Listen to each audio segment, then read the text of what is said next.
Morning friends, medieval history के एक नए प्रैक्टिस सेट में आपका स्वागत है। इस प्रैक्टिस सेट में हम लोग बाबर के आक्रमण एवं मुगल वंश की स्थापना, हुमायूं, शेर शाह और अकबर के प्रश्नों को हल करेंगे। आइए देखते हैं पहला क्वेश्चन। निम्न में से कौन सा युग्म सही सुमेलित नहीं है? तो देखते हैं पहला, पानीपत का युद्ध 1526 ईस्वी, एकदम सही है। खानवा का युद्ध 1527 ईस्वी, सही है। घाघरा का युद्ध 1529 ईस्वी, सही सुमेलित है।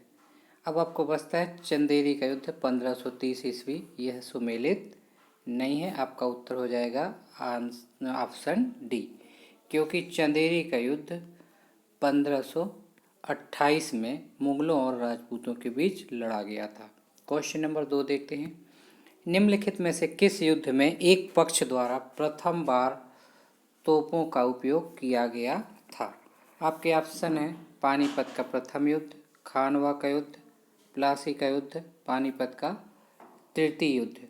तो इन सब में से पानीपत के प्रथम युद्ध में प्रथम बार तोपों का उपयोग किया गया था।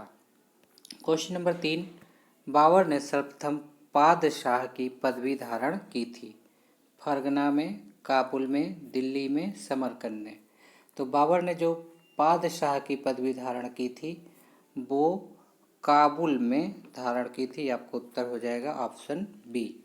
नेक्स्ट देखते हैं क्वेश्चन नंबर 4, मेवाड़ के जिस राजा को 1527 में खानवा के युद्ध में बाबर ने हराया था वह था राणा प्रताप, मान सिंह, सवाई उदय सिंह, राणा सांगा। तो मेवाड़ के वह राजा थे राणा सांगा, ऑप्शन डी, जिसको बाबर ने खानवा के युद्ध में हराया था। आइए क्वेश्चन नंबर 5 देखते हैं। इनमें से किसने बाबर को सर ए पुल युद्ध में पराजित किया था? आपके ऑप्शन है अब्दुल्ला खान उज़्बेक, शेबानी खान, अब्दुल्ला खान, जानी बेग।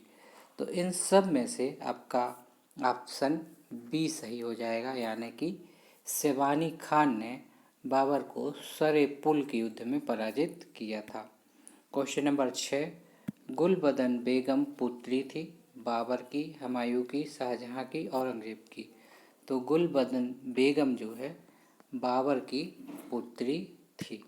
नेक्स्ट देखते हैं, शेरशाह के अंतर्गत तांबे के दाम और चांदी का रुपया के बीच विनिमय दर क्या थी? आपके ऑप्शन है 16/1, 32/1, 48/1, 64/1। तो इस समय शेरशाह के अंतर्गत तांबे के दाम और जो चांदी के रुपया के बीच की विनिमय दर थी वो थी 64/1, अर्थात आपका ऑप्शन डी सही है।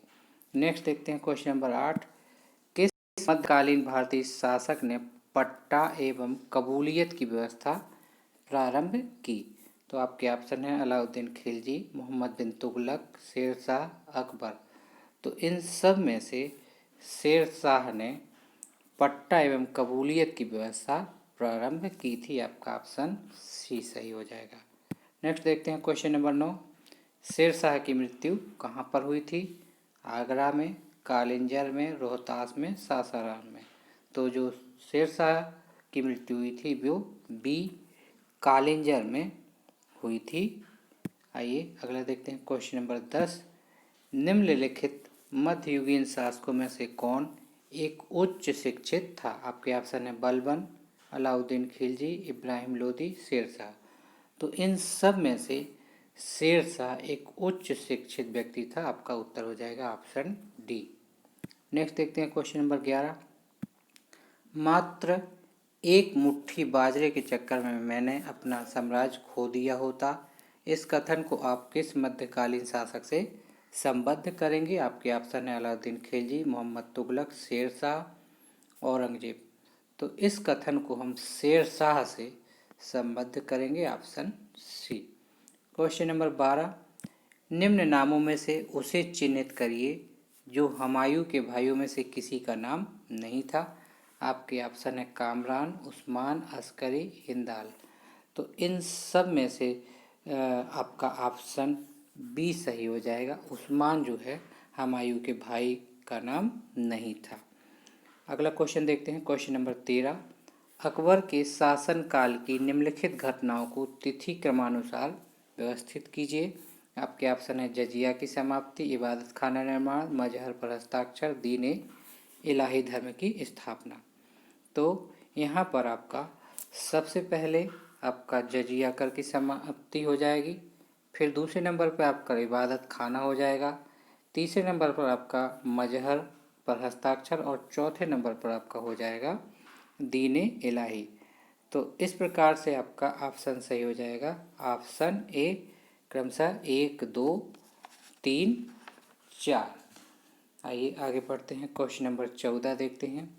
अकबर के शासनकाल में ध्रुपद गायकों में से कौन सम्मिलित थे? आपके ऑप्शन है तानसेन, सूरदास, हरिदास, विलास खान। तो इन सब में से आपके तानसेन और आपके हरिदास, तानसेन और हरिदास जो है आपके जो है ध्रुपद गायकों में से सम्मिलित थे। तो आपका आंसर हो जाएगा ऑप्शन ए। नेक्स्ट देखते हैं, क्वेश्चन नंबर 15। अकबर ने शेर शाह की तरह राज्य के सिक्कों के प्रचलन को नियमित करने का प्रयास किया, ये आपका कथन है। कारण शेर शाह की मुद्रा पद्धति के समान अकबर के समय का ताम्र का प्रमुख सिक्का दाम था। यहाँ पर कथन ए तथा कारण आर दोनों सही हैं, परंतु कारण आर कथन ए की सही व्याख्या नहीं करता है। आइए अगला क्वेश्चन देखते हैं, क्वेश्चन नंबर 16। मनसबदारी व्यवस्था के संदर्भ में कौन सा कथन सही है? मनसबदारी व्यवस्था राज्य के कुलीन वर्ग से संबंधित थी, जिसे अकबर ने प्रारंभ किया था, ये सही है। दूसरा कथन देखते हैं, मनसबदारी का पद पैतृक था। तो इस संबंध में यहाँ पर आपका देख लेंगे कि आपका ऑप्शन ए सही हो जाएगा, यानी मनसबदारी का जो पद था वो पैतृक नहीं था। तो यहाँ पर केवल पहला ही सही होगा। क्वेश्चन नंबर 17 देखते हैं।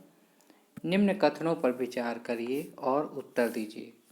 मुगल गद्दी पर औरंगजेब शाहजहां का उत्तराधिकारी हुआ, ये कथन एकदम सही है। कारण आर देख लेते हैं, ज्येष्ठ पुत्र के उत्तराधिकार नियम का पालन किया गया। तो कारण बिल्कुल गलत है, क्योंकि औरंगजेब शाहजहां का ज्येष्ठ पुत्र नहीं था। इस प्रकार से आपको उत्तर हो जाएगा ए सही, आर गलत। क्वेश्चन नंबर 18 देखते हैं। निम्न कथनों पर विचार करके उत्तर दीजिए। कथन ए है, अकबर ने 1602 में फतेहपुर सीकरी में बुलंद दरवाज़ा बनवाया। आपका एकदम ये बात सही है। अगला कथन है, यह निर्माण अकबर ने अपने पुत्र जहांगीर के जन्म की खुशी में बनवाया। तो यह बात गलत है, यानी ए सही है परंतु आर गलत है। तो ये थे आज के क्वेश्चंस। फ्रेंड्स, स्टडी नेशन को सब्सक्राइब करिए और कमेंट्स करिए, लाइक करिए, अपने स्टडी ग्रुप में शेयर करिए।